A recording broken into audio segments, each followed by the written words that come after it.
Hello friends, आपका स्वागत है आपके अपने चैनल के ऊपर। अब हम बात करेंगे कल हमने क्या चर्चा आपके साथ की थी। तो देखिएगा, सबसे पहले चर्चा हमने निफ्टी के बारे में की थी और निफ्टी में मैंने आपके साथ जो चर्चा की थी और ये कहा था कि एक रेंज बाउंड ट्रेड रहेगा और 17,930 के आसपास कहीं सपोर्ट मिलती हुई नजर आएगी। हालांकि बाजार उसके नीचे भी गए और दूसरा जो लेवल था जो हम उम्मीद करते कि 17,810 820 तक भी जा सकता है, लेकिन 17,884 से ही वापस हुआ। तो एंटिसिपेटेड था कि एक रेंज बाउंड ट्रेड रहेगा निफ्टी के अंदर, वो रेंज बाउंड ट्रेड रहे।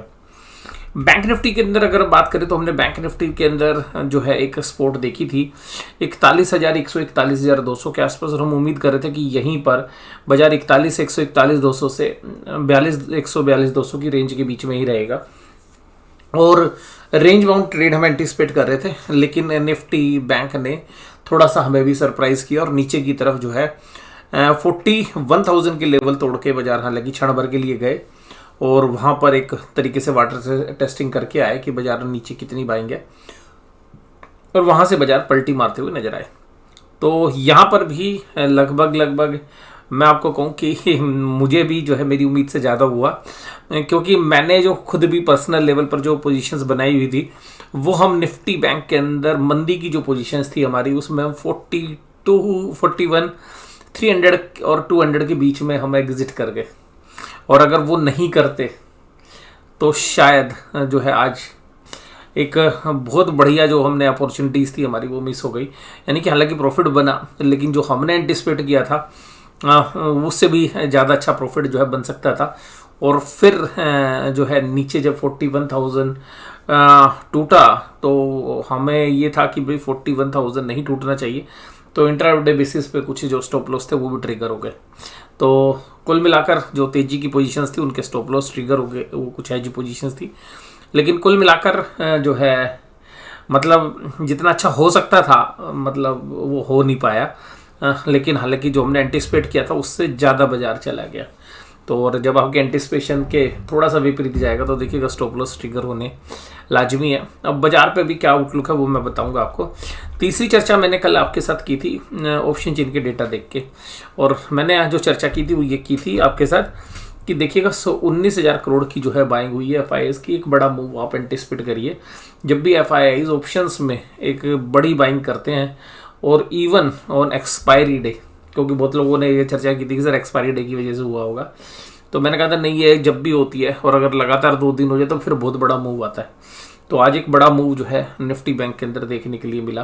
तो शायद ये जो ऑप्शंस थी उसी की वजह से हमें लगा कि भाई ये मूव्स हो सकते हैं, क्योंकि कल वॉल्यूम भी बहुत ज़्यादा था, आज वॉल्यूम भी थोड़ा सा कम था। फ्राइडे में वैसे भी थोड़ा सा कम ही रहता है वॉल्यूम। और अगर हम बात करें अब निफ्टी की तो देखिएगा निफ्टी अभी जो है अहम सपोर्ट की तरफ है, लेकिन मैं फिर भी ये एंटिसिपेट करूंगा कि अब मंडे के दिन 17,800 पे भी खतरा मंडरा गया है। तो क्योंकि जिस तरीके से आज ऊपर से सेलिंग हुई है, इंडेक्स मैनेजमेंट हुई है, एफआईआईज आज फिर नेट सेलर हो गए। 4-5 दिन की खरीदारी के बाद आज एफआईआईज दोबारा से नेट सेलर हो गए, डेटा थोड़े से कमज़ोर हो गए हैं, नीचे के लेवल पर वाटर टेस्टिंग हुई है। बट मैं ये नहीं मानता कि फ्री फॉल होगा, क्योंकि निफ्टी के अंदर अगर हम 17,800 के लेवल के आसपास देखें तो एक बार कोविड के बारे में जब चाइना की साथ खबरें थी तब भी देखिएगा 17,800 ब्रीच हुआ, अभी भी पीछे भी 17,800 ब्रीच हुआ। तो अब देखिएगा बियर्स के हाथ में ये तो पता है कि वो कभी भी 17,800 को तोड़ सकते हैं। तो 17,800 अभी हालांकि एक अहम लेवल है। अभी ऑप्शन चेन के डेटा जब हम चर्चा करेंगे आपके साथ तो थोड़ी ज़्यादा पिक्चर क्लियर होगी। तो यहाँ पर ये जो डेटा पॉइंट्स हैं हम ये उम्मीद कर रहे हैं निफ्टी में तो देखिएगा ट्रेड बिल्कुल सटीक बैठा, और जहाँ पर हम स्पोर्ट मान रहे थे वहीं पर स्पोर्ट मिल भी गई। लेकिन निफ्टी बैंक ने सपोर्ट तोड़ी, उसके नीचे भी गया। और निफ्टी 50 की जो कैंडल्स हैं वो जब मैंने कहा था कि देखिएगा इस दायरे के अंदर घुस गया है, तो अब इस दायरे के अंदर घुस गया तो 17,800 पे एक बार सपोर्ट मिलनी चाहिए। अगर 17,800 सपोर्ट नहीं मिलती है बाजार को तो फिर देखिएगा जो बजट वाले दिन जिस तरीके के मूव थे उस तरीके के मूव्स आप एंटिसिपेट करिएगा। वोलेटिलिटी एकदम तेजी से बढ़ जाएगी, ऑप्शंस के प्रीमियम आपको बढ़ते हुए नजर आएंगे फिर तेजी से। बट मुझे लगता है कि 17,800 एक बार जो है सपोर्ट मिलनी चाहिए निफ्टी के लेवल पर। और मेरा जो दायरा है वो नैरो रेंज में अगर हम बात करें तो 17,800 से लेके 18,100 के बीच में बनता है। और ऊपरी साइड पर मुझे ज़्यादा स्कोप नज़र नहीं आता, लेकिन निचले लेवल पर 17,800 भी टूट सकता है। तो यहाँ पर थोड़ा सा क्लोजली देखना तो 17,700 के लेवल भी आ सकते हैं। L&T, रिलायंस, अल्ट्राटेक जैसे शेयर्स आज मजबूत थे, वहीं अदानी, इन्फोसिस और टीसीएस जैसे शेयर्स में थोड़ी सी कमजोरी थी। और आईसीआईसीआई बैंक भी बैंकिंग स्टॉक में नीचे की तरफ जो है ट्रेड कर रहा था। और आज जो है नेट बैंकिंग की जो फैसिलिटीज़ है वो आईसीआईसीआई बैंक की जो ऑनलाइन सर्विसेज है उस पर कुछ मिनटों के लिए, वैसे तो देखिएगा मीडिया रिपोर्ट थी वहाँ पर कि कुछ समय के लिए जो है वो बाधित रही, बाद में हालांकि वो ठीक भी होगी। तो हालांकि शेयर प्राइस पे उसका भी थोड़ा सा इफेक्ट देखने के लिए मिलता है। और तो हालांकि आईसीआईसीआई बैंक ज़्यादा कमज़ोर नहीं था, लेकिन फिर भी जो है आज निफ्टी के अंदर कमजोरी के साथ ही क्लोज हुआ। एडवांस डिक्लाइन रेशियो भी बहुत तेज़ी के साथ बढ़ती हुई नजर आई। और इसके साथ साथ अगर हम देखें भाई, जो ब्रॉडर मार्केट है उसका आउटलुक अभी भी नेगेटिव बना हुआ है। वहीं पर अदानी ग्रुप के जो शेयर्स हैं वो, उसमें अगर आज अदानी इंटरप्राइजेज की बात करें तो फिर वहाँ पे कमजोरी आई। तो L&T, अल्ट्राटेक और भारत पेट्रोलियम ये तेजी में थे, वहीं पर Adani enterprises, Nestle, IndusInd bank ये सब कमजोरी के साथ आज काम कर रहे थे। और डीवीज लैब देखिएगा, कल मैंने आपके साथ चर्चा की थी, हमारा फेवरेट पसंदीदा जो है आज की डेट में सेल ऑन राइज स्टॉक है। दूसरा हमने सेल ऑन राइज की बात कल की थी आपके साथ, HDFC लाइफ की। तो ये देखिएगा जो भी इसमें मूव्स आते हैं वो अब देखिएगा सेल होते हुए नजर आ रहे हैं। निफ्टी बैंक 41,131 और 499 पॉइंट की जो है कमजोरी हमें इसमें देखने के लिए मिली निफ्टी बैंक के अंदर। और निफ्टी बैंक के अंदर जो कमजोरी थी, हालांकि वो नीचे से काफ़ी अच्छी रिकवरी आ गई, तकरीबन 200 पॉइंट के आसपास की। बट जो सेलिंग थी उसमें एक चीज़ मिसिंग थी, वॉल्यूम नहीं था ज़्यादा, लेकिन कैंडल बड़ी मस्त बनी है कमजोरी वाली। अब ये जो कमजोरी की कैंडल है ये बाजार को 41,500 तक भी ला सकती है, 41,400, 41,500। लेकिन ध्यान रखिएगा जितनी भी कैंडल से देखिएगा, इस रेड कैंडल का जो लो था वो 40,000 के ऊपर था, क्लोजिंग 40,000 के ऊपर आई। ग्रीन कैंडल नीचे से बाजार ने बहुत अच्छा बाउंस दिया और 40,300 के आसपास क्लोजिंग दी थी। हैंगिंग मैन पैटर्न क्लोज 40,500, 40,600, बड़ी रेड कैंडल बजट डे की, लेकिन क्लोजिंग 40,000 के ऊपर। अगले दिन की ग्रीन कैंडल नीचे से अच्छी रिकवरी, फिर दूसरी रिकवरी। तो ये सब अगर हम इन सब का एवरेज करें, इनका सम निकालने की कोशिश करें, इसका निष्कर्ष निकालने की कोशिश करें, तो वो लेवल आता है 40,400 से लेकर 40,600 के बीच में। तो ये जो 40,000 से 400 से लेकर 40,600 है, ये मुझे लग रहा है कि एक अहम स्पोर्ट है। और हो सकता है कि वीकली एक्सपायरी से पहले बाजार उन लेवल्स को छू के आए, बाजार उन लेवल्स को टच करके आए, इस बात की काफ़ी अच्छी प्रबल संभावना बन रही है। लेकिन क्लोजिंग होगी नहीं होगी वो देखने वाली बात है। बट निफ्टी बैंक ने आज जो हमारे को सरप्राइज़ दिया निचले साइड पे, वो हमारी उम्मीदों से भी ज़्यादा था। तो जिसकी वजह से हमने थोड़ा सा रुख अब जो है स्लाइटली लोअर साइड रखा है। और बाजार में भी कोई तेजी के संकेत नज़र नहीं आ रहे। निफ्टी बैंक के फ्रंट पे बात करें, बैंकों के भी चार्ट्स जो हैं काफ़ी कमज़ोर हो गए हैं। कोटक महिंद्रा मेरा फेवरेट है इस समय पर। मुझे लगता है कि अगर जो लोग लंबे समय के निवेशक हैं और 1710, 1720 के आसपास ये शेयर्स मिलता है, इवन इन प्राइसेस के ऊपर भी SIP मोड के अंदर इन्वेस्टमेंट की जा सकती है और थोड़ा सा लॉन्गर टाइम का होरिजन होगा। तो मुझे लगता है कि ये शेयर्स बैंक निफ्टी के अंदर, जब भी अब निफ्टी नीचे से बेस बनाकर ऊपर आएगा, मुझे लगता है कोटक महिंद्रा बैंक एक आउट परफॉर्मिंग जो है कैंडिडेट के रूप में साबित होने की जो है पूरी कोशिश करता हुआ नजर आएगा। वहीं पर ICICI बैंक, HDFC बैंक और एक्सिस बैंक ये भी सब कमजोर थे। पांचों दिग्गज बैंक आज कमजोरी के साथ काम कर रहे थे। SBI देखिएगा, अदानी इंटरप्राइजेज के शेयर में जब ज़्यादा कमजोरी होती है तो SBI पर उसका जो प्रभाव है वो आपको देखने के लिए मिलता है।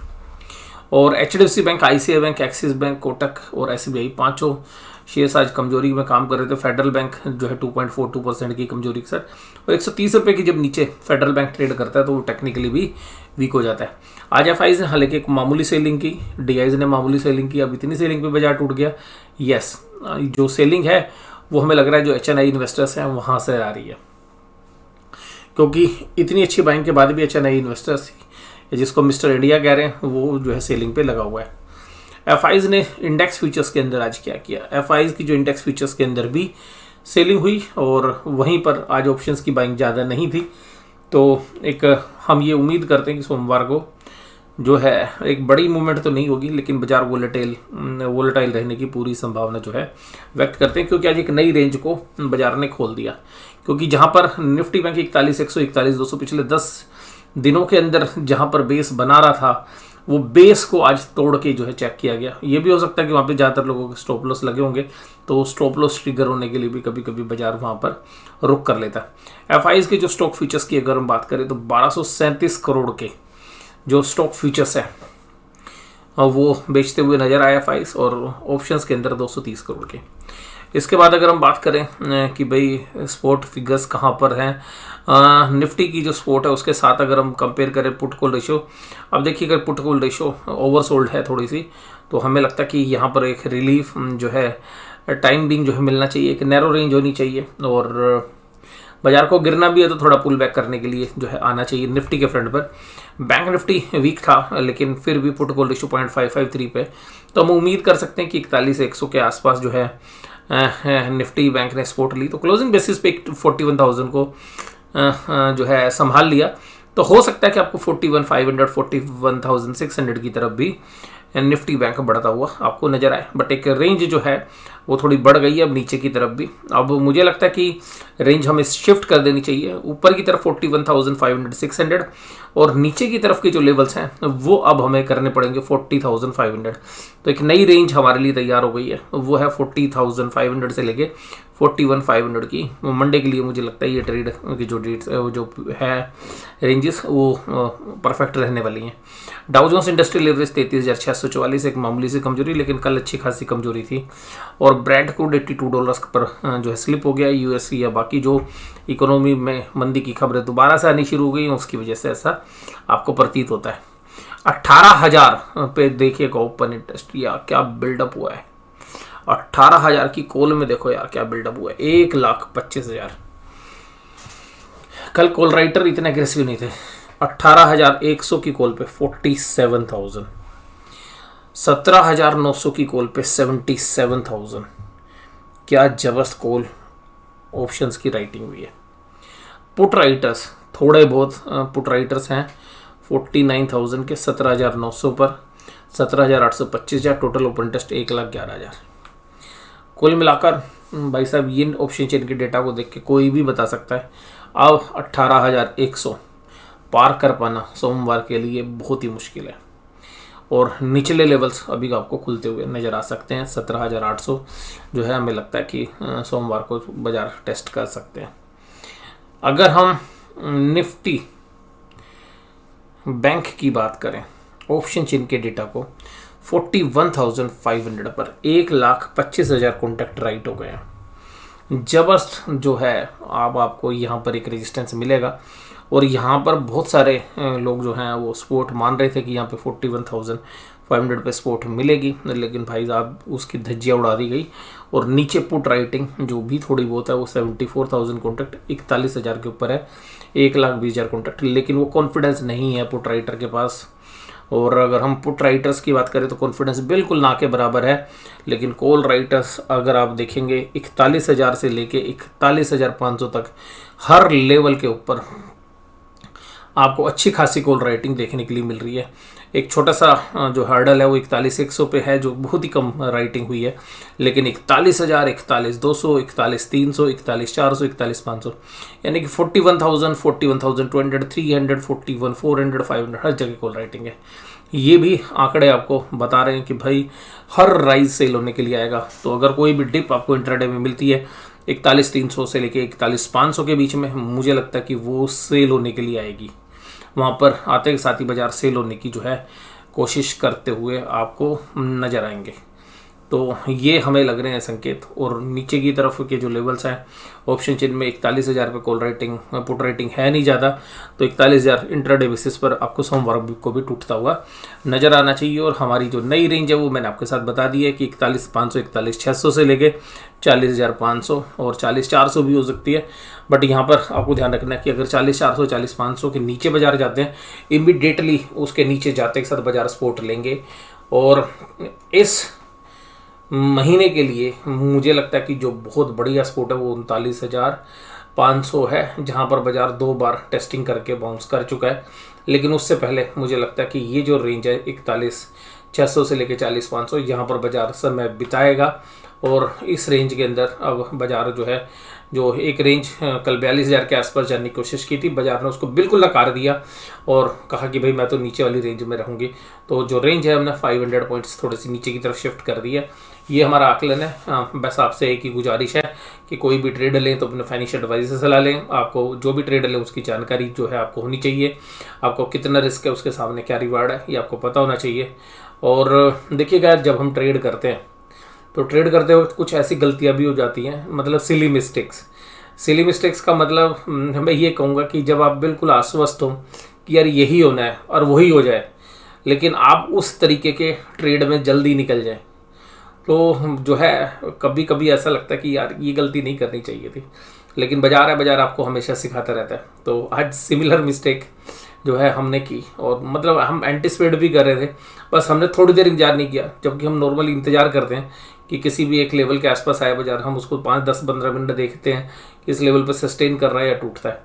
लेकिन आज हमने थोड़ी जल्दबाजी कर दी और हम जो है एक प्रीजुडिस जो है हमारे सामने था, और हम ये कह सकते हैं कि हम पहले ही सोच के बैठे थे कि यार यहाँ पे सपोर्ट मिलेगी, और वो सपोर्ट नहीं मिली। तो ये जो चीज़ है, ये कभी कभी हमारे को भी जो है, हम जब ट्रेड करते हैं या ट्रेड लेते हैं तो हमारे को भी जो है सिखाती हैं कि भाई ये गलती नहीं करनी चाहिए। जैसे मैं आज आपको बताऊं कि 41,300 के आसपास मुझे पता था कि यहाँ पे 40, मैंने कल आपको बोला था 41,200 के आसपास सपोर्ट होगी, यहाँ से बाउंस कर जाएगा। और मैंने कल आपको चर्चा में कहा यार ये शायद टूटना नहीं चाहिए 41,200। तो जनरली मुझे इंतज़ार करना चाहिए था 10-15 मिनट अपने ट्रेड को क्लोज करने से पहले, लेकिन प्रॉफिट था बहुत जल्दी काट दिया। और फिर जब 41,000 के नीचे बाजार गया तो भी थोड़ा सा एक सिली मिस्टेक हो गई। सिली मिस्टेक ये हो गई कि हमें 41,000 के नीचे भी बाजार को थोड़ी देर देखना चाहिए था कि यार ये सस्टेन करेगा नहीं करेगा, बट वो फ्लो में गया तो हम थोड़ा सा एंटिसिपेट करके, और कि भाई अभी तो जल्दी जाएगा। और मुझे लगता है कि शायद ये प्रीजुडिस इसलिए बना, देखो मैं आपको बता रहा हूँ कि मुझे शायद ऐसा क्यों लगा, क्योंकि देखिएगा हम जो है अपने विवेक से काम करते हैं, तो जो हमारा विवेक है उसके हिसाब से हम ट्रेड लेते हैं। मुझे पर्सनली ऐसा लगता है कि ये गलती क्यों हुई, मतलब देखिएगा वैसे आज भी प्रॉफिट हुआ, लेकिन मतलब जो उम्मीद थी, मतलब जो प्रॉफिट होना चाहिए था वो नहीं हुआ। और वो ये हुआ क्यों, क्योंकि हमने भी हाल फिलहाल में ना एक प्रीजुडिस कहाँ से मिला हमें, वो प्रीजुडिस तैयार कहाँ से हुआ, हमारे ब्रेन में कहाँ से आया, वो ब्रेन में आया हमारी पुरानी यादों से। पुरानी याद कौन सी थी, बजट डे का ट्रेड। क्योंकि जब फॉल होना शुरू हुआ तो बिल्कुल सिमिलर लाइन्स में वैसा लग रहा था जैसे बजट डे में हुआ था। तो हमने थोड़ा सा जल्दबाजी में, मतलब पहले तो प्रॉफिट बुक कर लिया, तब तक तो ये था कि भाई नहीं यहाँ से बाउंस करेगा 41,200, 41,300 से, और फिर 200-300 पॉइंट पर हम दोबारा से अपनी पोजीशंस बना लेंगे। तो वो प्रीजुडिस गलत हुआ पहला, कि भाई जो हमने कल सोचा था। उसके बाद जो 41,200 के नीचे बाजार 41,000 की तरफ गया तो क्या दिमाग में आया, दिमाग में बस एक ही बात आई कि यार ये फॉल वॉल्यूम के साथ तो नहीं है इतना, लेकिन हो बड़ा फास्ट रहा है। और कुछ मतलब ऐसा है कि कुछ जो चीज़ें हमें नहीं पता चल रही लेकिन स्क्रीन दिखाने की कोशिश कर रही है। तो जब वो स्क्रीन से जब वो 41,000 टूटा और जिस स्पीड से टूटा, तो हमने अपने स्टॉप लॉस काट दिए कि नहीं यार ये तो भाई गया। और हमने ये उम्मीद की थी कि भाई अब अगर ये जा रहा है तो फिर बाजार 40,400, 40,500 तक जाएगा। तो और ये जो सब चीज़ें आई, ये बजट की वजह से, बजट डे में जो ट्रेड लिए उसकी वजह से हुई। हालांकि बजट वाला जो ट्रेड था हमारे लिए बहुत ही बढ़िया रहा। बजट डे से मतलब मुझे याद है कि 26 जनवरी की छुट्टी थी, 25 जनवरी और 27 जनवरी शायद अगला जो दिन था वो 27 जनवरी था। 25 जनवरी और 27 जनवरी दोनों दिन बहुत जबरदस्त वॉलेटिलिटी थी, बट दोनों दिन जो है बहुत ही बढ़िया प्रॉफिटेबल डे जो है रहे। और बजट वाले दिन की वो वॉलेटिलिटी हमने बहुत अच्छे से मैनेज कर ली थी, लेकिन उस सब का असर जो है दिमाग में कहीं ना कहीं रहता है। तो वो सब कुछ आज जो है हम ये कह सकते हैं कि थोड़ी गलती जो है आज हो गई। तो कुल मिलाकर देखिए जब आप ट्रेड लेंगे तो ये सब चीज़ें आपके साथ भी होंगी। आपके क्या अनुभव हैं, अगर आपके साथ भी कुछ ऐसा होता है तो प्लीज़ जो है उसको डिस्क्राइब करिएगा कमेंट बॉक्स में। वीडियो देखिएगा, आज मेरा मन नहीं था बनाने का, रीज़न ये था कि भाई फ्राइडे को देखिएगा वीडियो का ना इंतज़ार मत करा कीजिए। फ्राइडे की वीडियो ऐसा होता कि समय की उपलब्धता की वजह से भी कभी कभी मिस हो जाती है, फिर वीकेंड पे भी होते हैं तो कुछ शेड्यूल भी होते हैं। और सबसे ख़ास बात यह है कि फ्राइडे की वीडियो के बगैर काम चल सकता है, क्योंकि अगले दिन बाजार ट्रेड नहीं करता। तो फिर हम एक मार्केट एनालिसिस वीडियो आपके साथ शेयर कर लेते हैं।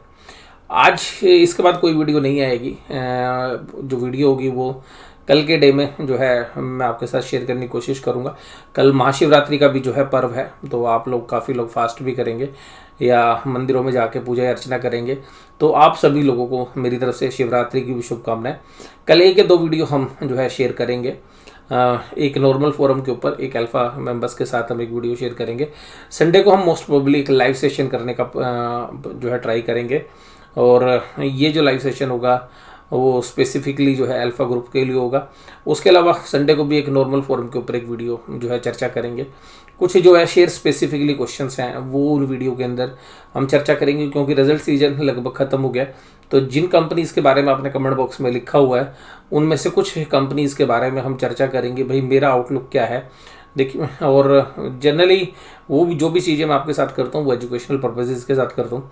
इसके अलावा एक बात आज फिर मैं बोलना चाहूँगा, क्योंकि देखिएगा एक शेयर है मेरे पर्सनल पोर्टफोलियो का है, बहुत बार मैं उस पर चर्चा कर चुका हूँ। आज उस शेयर्स ने जो है एक बहुत बढ़िया चीज़ दिखाई। देखिएगा जहाँ सारे स्मॉल कैप मिड कैप के जो शेयर्स हैं, मोस्टली जो शेयर्स हैं, मैं सारे तो नहीं कहूँगा, लेकिन अगर 95% शेयर्स की बात करोगे तो 95% शेयर्स स्मॉल मिड कैप के अंदर डाउन ट्रेंड में है। 5% शेयर्स ही ऐसे हैं जो तेजी के मूड में है, और उसमें से मार्क्स एंड फार्मा देखिएगा मेरा फेवरेट शेयर है आज की डेट में। देखिएगा सरकमस्टांसेस फैक्ट्स, और मैं तो ये कहूँगा जो फैक्ट्स हैं हमारे पास, जो सरकमस्टांसेस हैं, जो फाइनेंशियल रिजल्ट्स हैं, जिस तरीके की चार्ट पैटर्न्स हैं, जिस तरीके का वॉल्यूम है, उन सबको देखते हुए मुझे देखिएगा ऐसा लग रहा है कि मार्क्स एंड फार्मा के अंदर एक अच्छा खासा बाइंग इंटरेस्ट जो है देखने के लिए मिल रहा है। हो सकता है कि वो किसी एंकर इन्वेस्टर्स के माध्यम से हो सकता है कि वो कोई इंस्टीट्यूशंस बाइंग हो सकता है किसी म्यूचुअल फंड्स की बाइंग हो। वो तो देखिएगा जब ये क्वार्टर खत्म हो जाएगा, मार्च 31 हो जाएगा, उसके बाद जब कंपनी डिस्क्लोज करेगी अपनी शेयर होल्डिंग पैटर्न उससे पता चलेगा। और कुल मिलाकर ऐसा लग रहा है जिस तरीके से अगर आप स्क्रीन को देखें कि किसी इंस्टीट्यूशंस की जो है बाइंग रिजल्ट के बाद जो है देखने के लिए मिल रही है। और कुछ मतलब वैल्यू जो इन्वेस्टर्स हैं, मुझे पर्सनली ऐसा लगता है जो वैल्यू को ट्रैक करते हैं और जो इन्वेस्टर वैल्यू बाइंग करते हैं उनको शायद मार्क्स एंड फार्मा में एक अच्छी खासी वैल्यू नज़र आ रही है, और जिनकी बाइंग जो है हमें आज भी देखने के लिए मिली। और मुझे लगता है कि मार्क्स एंड फार्मा शायद जो है नेक्स्ट वीक के अंदर हो सकता है सोमवार को ही आपको 70 रुपये के आसपास जो है खुलता हुआ नजर आए, या 70 रुपये के ऊपर जो है ट्रेड करता हुआ नजर आए। इस बात की भी अच्छी संभावना है। मैं कोई स्पेकुलेशन नहीं कर रहा हूँ, बट जिस तरीके के आज चार्ट पैटर्न देखने के लिए मिले और जो लास्ट में बाइंग आई उसको देख के ऐसा लगता है कि शायद हो सकता है कि जहाँ स्मॉल कैप मिड कैप के मोस्टली शेयर्स जो है नीचे लोअर लोज लगा रहे हैं या 52 वीक लो के आसपास ट्रेड कर रहे हैं, वहीं पर मार्क्स एंड फार्मा देखिए अपने 52 वीक हाई को लगाया पिछले हफ्ते। इस हफ्ते फिर 52 वीक हाई के आसपास जो है टच करने की कोशिश की, और आज भी जो है 69.50 जो है केवल 40 पैसे दूर रह गया अपने 52 वीक हाई से।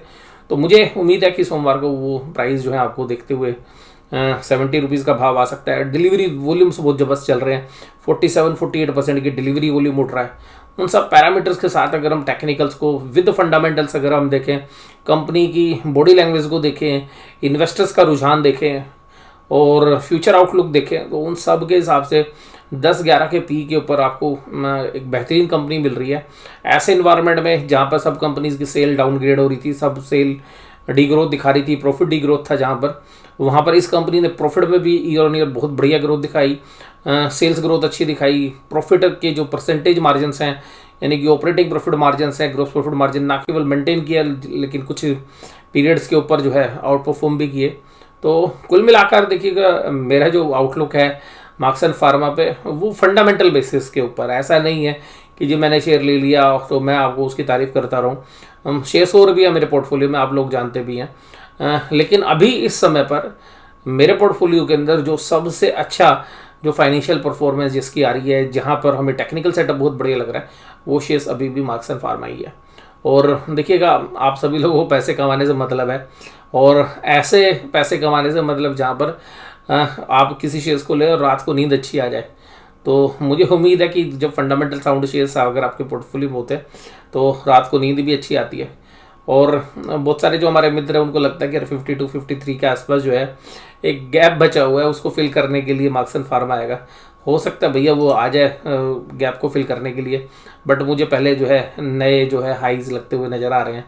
और फंडामेंटल बेसिस पर मुझे कंपनी के अंदर एक जबरदस्त वैल्यू अनलॉकिंग और एक जो है री रेटिंग कैंडिडेट जो है, मुझे लग रहा है पी री रेटिंग भी जो है हमें लगता है कि निश्चित रूप से होनी चाहिए इस तरीके की ग्रोथ कंपनीज के लिए।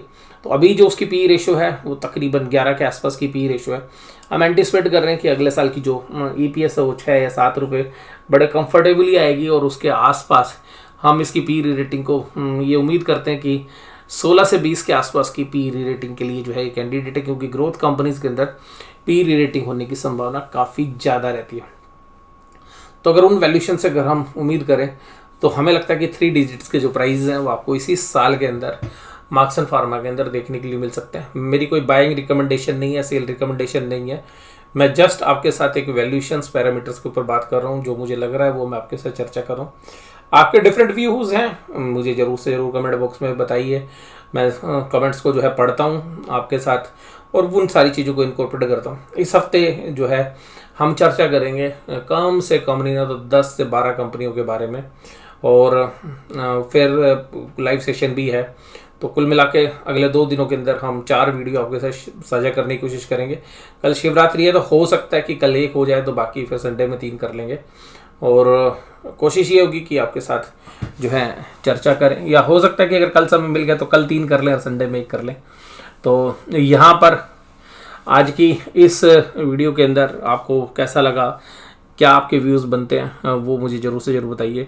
आज अब वीडियो में थोड़ा क्लैरिफाई कर दूँ, वीडियो 3 होगी, एक लाइव सेशन करेंगे। तो वीडियो देखने के लिए धन्यवाद, थैंक यू वेरी मच।